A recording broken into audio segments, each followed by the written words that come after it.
Welcome to the Peds NP, Pearls of Pediatric Evidence-Based Practice. I'm your host, Dr. Becky Carson, pediatric nurse practitioner and clinical assistant professor at the Catholic University of America in Washington, D.C. And as we wrap up our Acute Care PNP faculty series, written by a team of acute care PNP faculty from across the country, I wanted to take a moment to especially thank my collaborators who helped make this totally unprecedented series possible.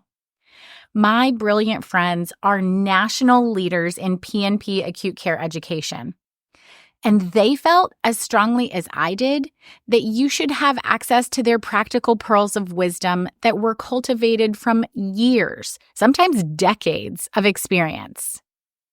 Each episode unpacks a topic that helps you build functional skills in a conversational way that you can translate to your competency-based education. When we focus on bringing the didactic to life in the podcast, so how to do a skill rather than what to know, you'll be better prepared to apply these concepts in clinical, master a new skill set, and meet the goals of your acute care PNP education, regardless of environment. This episode was co-written with me by Drs. Lena Oliveros from the University of Washington, Jackie Calhoun from the University of Pittsburgh, and Priscilla Reed from Texas Tech University Health Sciences Center. Today, we're going to break down the PICU presentation to set you up for success in building the very important skill of feeling confident in delivering a patient presentation in the ICU.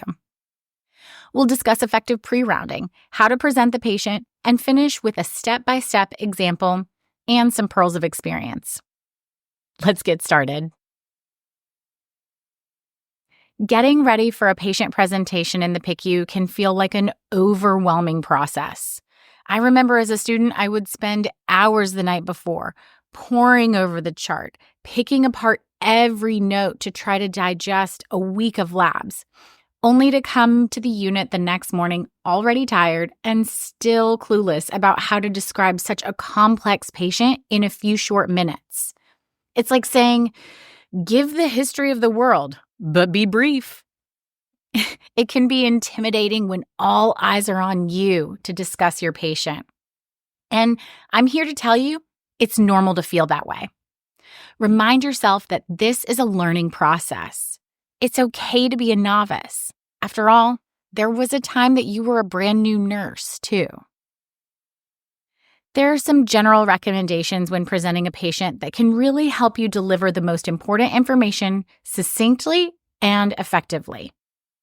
First, remember, it's okay to be nervous when speaking publicly. You want to be confident, but not obnoxious. There are ways to express uncertainty without appearing unknowledgeable. There may be answers that you don't have, but it doesn't mean that you don't know anything. These rounds are meant for a coordinated interprofessional approach to a complex patient. If a picture is worth 1,000 words, just think about how many words it would take to describe a critically ill child. Your purpose as the presenter is to start the conversation, provide the data, and interpret acuity so that the collective group can contribute their experience and create a plan together for the day. For example, instead of saying, I'm not sure if there was hepatomegaly, or I don't know if we should get a chest x-ray, share the knowledge you do have and then create some ideas where you're confident. So something like, I felt for hepatomegaly at the costal margin, but it was unremarkable to me. Or, in considering the differential, a chest x-ray with a lateral decubitus is a reasonable first step to identify fluid accumulation. We could start there and then reevaluate whether to put in a chest tube. Do you see the difference that makes in how confident you sound and how you share your knowledge? Before we dive in on how to give the presentation, you'll need a primer on what's expected in that particular unit's culture. Some institutions use templates. Some teams present by system and others by problem.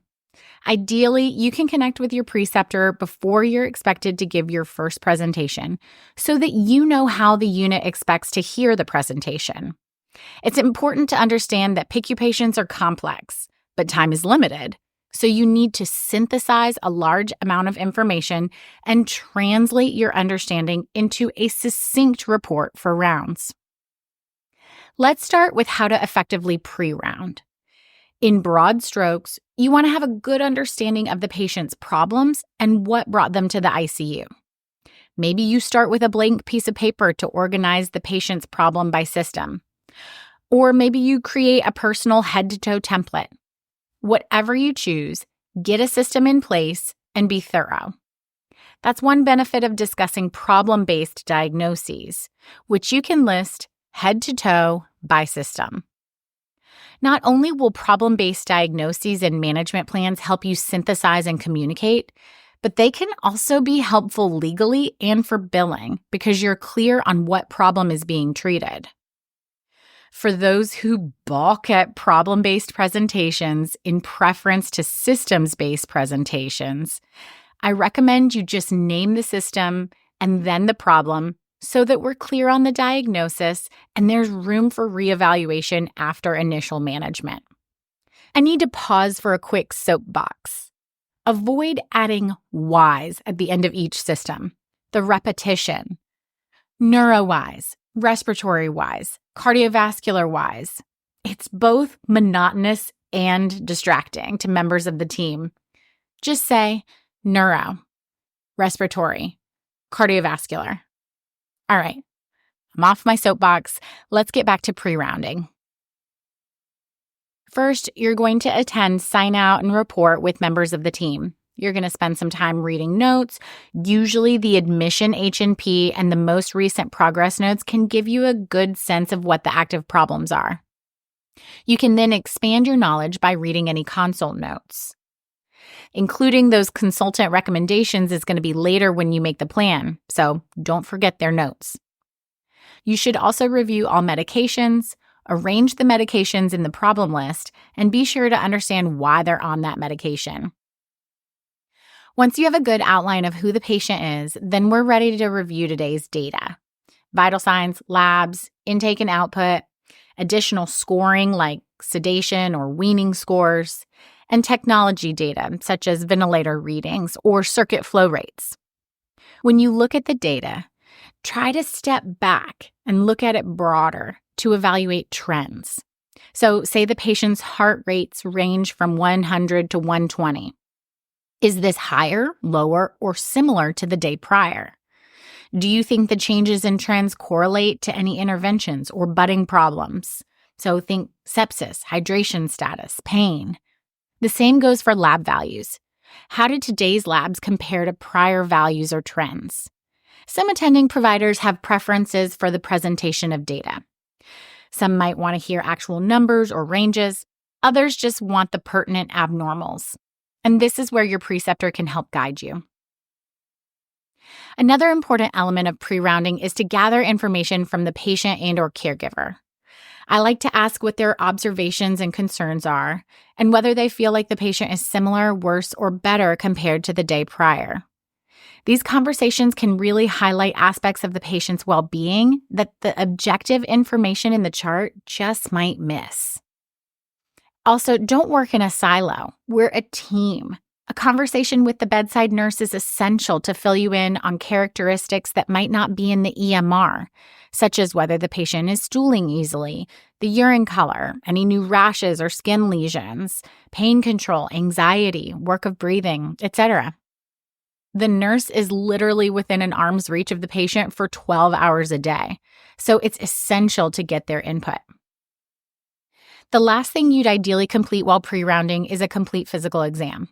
You can be the most loved student on the unit and change any dirty diapers you find, but don't forget to snugly bundle the babies back up. Now, let's talk about how to present your patient on rounds. Before we talk about how to present your patient on rounds, I want to offer a fun fact from your in-house Johns Hopkins alumna. The term rounds derived from Johns Hopkins Hospital, which used to have circular units where Dr. William Osler, the first physician-in-chief, would walk room to room around the circle to see each patient. Thus, rounds. All right, back to presenting. First, like I said, be sure to know the unit culture of presenting. For example, is it customary for the nurse to give a one-liner of the patient's diagnosis before you start presenting? Are there important phrases to signify a sterile cockpit or gain everyone's attention? Second, it's important to know who is present for rounds.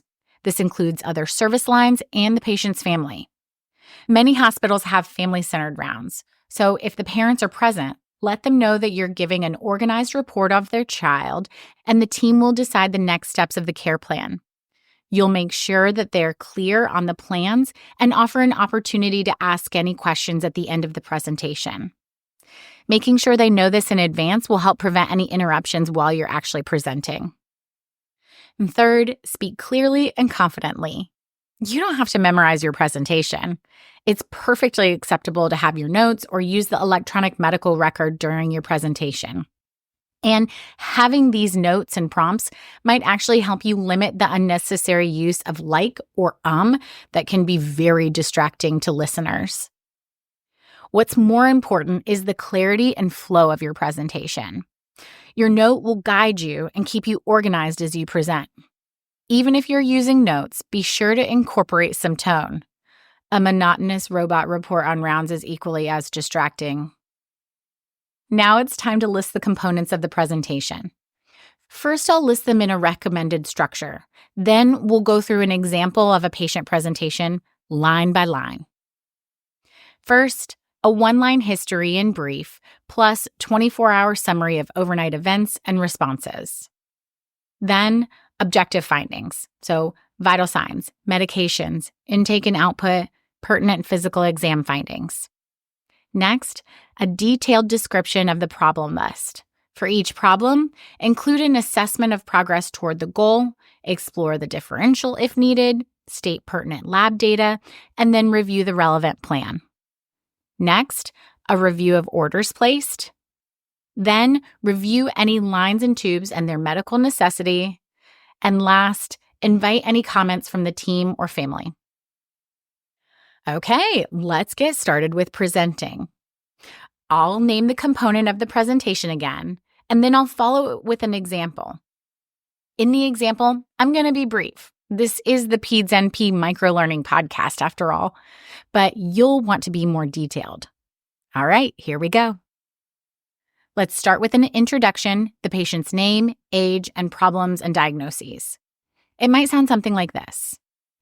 BC is a 17-year-old female with history of lupus nephritis.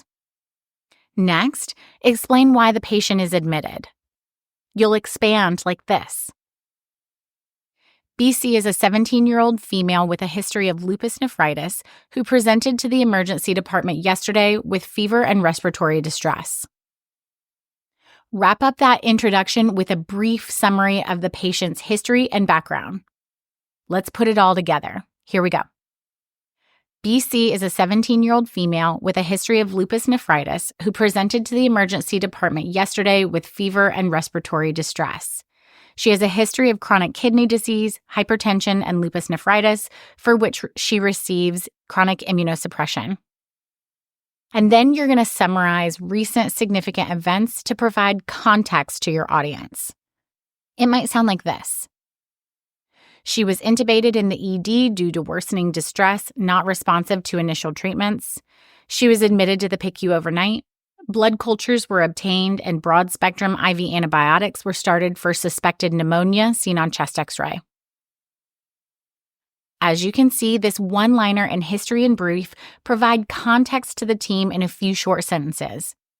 Sometimes you may not have your diagnosis yet, so the one-liner is going to be composed of differentials, something like pneumonia versus sepsis versus ARDS. Next, you're going to move on to subjective findings. This part of the presentation includes updates from the preceding 24 hours.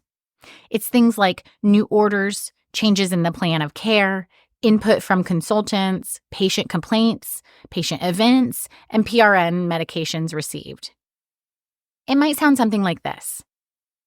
Overnight, she developed hypotension and poor urine output, which resulted in worsening edema, hypotension, and difficulty oxygenating. We were concerned for septic shock, so she was started on epi and dopamine drips. Nephrology was consulted for her renal failure, and infectious disease was consulted for her antibiotic regimen. All right, now the third part is to provide the objective findings. Objective findings include vital signs, medications, and that includes things like your infusions, your scheduled drugs, and your PRNs. But also your intake, output, nutrition, labs, and any diagnostic testing. If the patient is intubated, include ventilator settings and data like your end-tidal CO2 and tidal volumes. Let's break this down a bit further. When providing vital signs, give the range over the past 24 hours. Providing vital signs for one specific time isn't going to give an adequate assessment of the patient. Remember, those trends are important. And remember what to include in your vital signs: temperature, heart rate, respiratory rate, blood pressure, oxygen saturation, and weight. If your patient has failure to thrive or nutrition is a problem, it might be appropriate to note if there's been weight gain or weight loss and any other pertinent anthropomorphic measurements. So it might sound like this. Vitals were a Tmax of 40.6, heart rate 90 to 110, which is increased from her admission. BPs are 70s to 90s over 40s to 60s. She was intubated and sedated with a fentanyl and Versed drip. She's intubated and mechanically ventilated on an SIMV rate of 16, 18 over 5, pressure support of 10, and a 45% FiO2. Her most recent ABG was within normal limits, and we continue to wean her FiO2. All right, now we're going to discuss the patient's nutrition.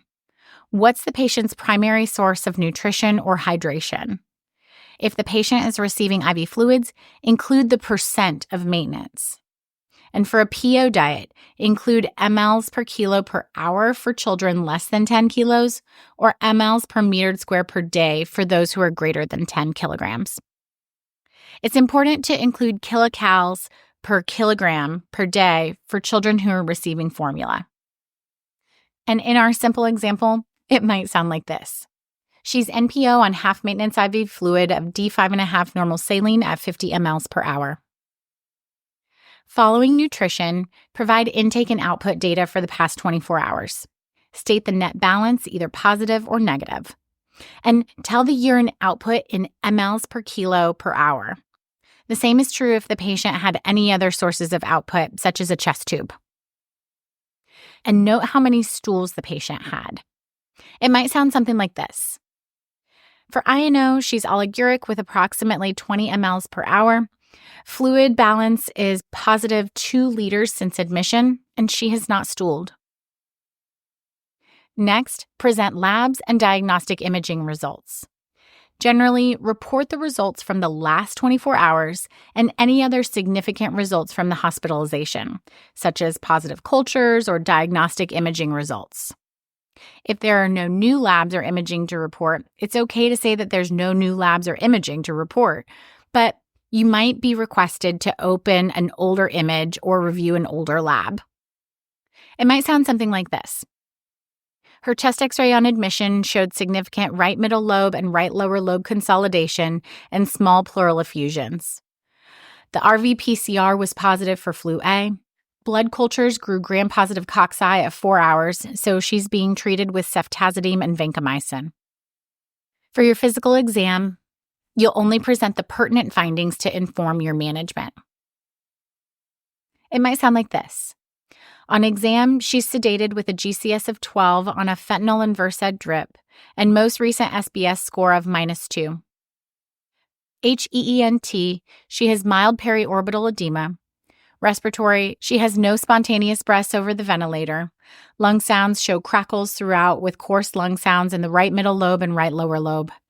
Cardiovascular, she's tachycardic with 2+ central pulses and 1+ peripheral pulses on epi of 0.2 mics per kilo per minute and dopamine of 2 mics per kilo per minute. GIGU, abdomen is soft, non-distended. She has a Foley catheter in place. Skin, she has 1 to 2+ pitting edema in the distal extremities. Now let's move to that fourth part of the presentation, your impression. Remember that an impression statement includes the one-liner, followed by an assessment of the patient-identified problems. So you're going to go back to that original one-liner and then add to it. How is the patient in relation to those problems? It might sound like this.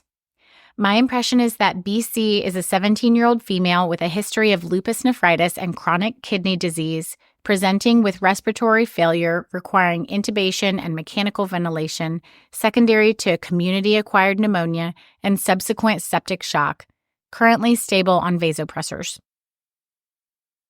The plan is the last part of the presentation, and it's usually the most important because it gets the whole team on the same page for the patient that day. There are two ways you can present the plan, by systems or by problem. Presenting a plan by systems is common in the ICU.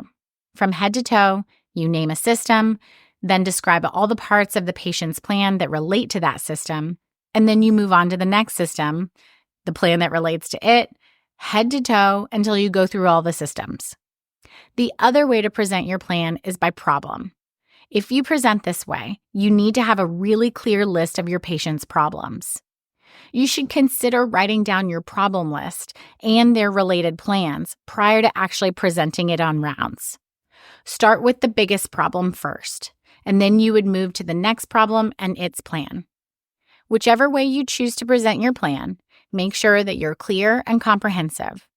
In the ICU, it's better to explain too much than not include enough.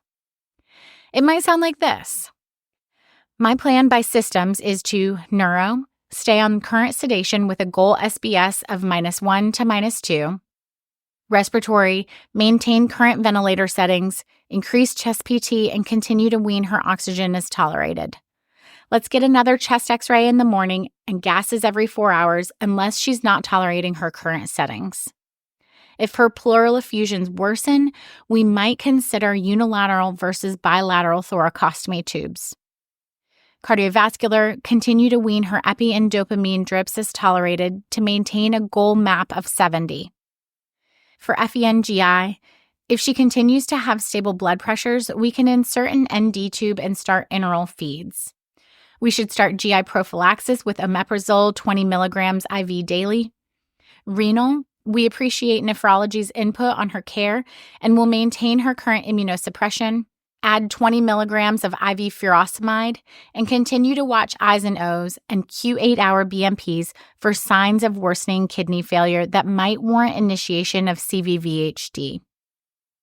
ID, we will continue to watch how the blood culture grows and narrow our antibiotics accordingly.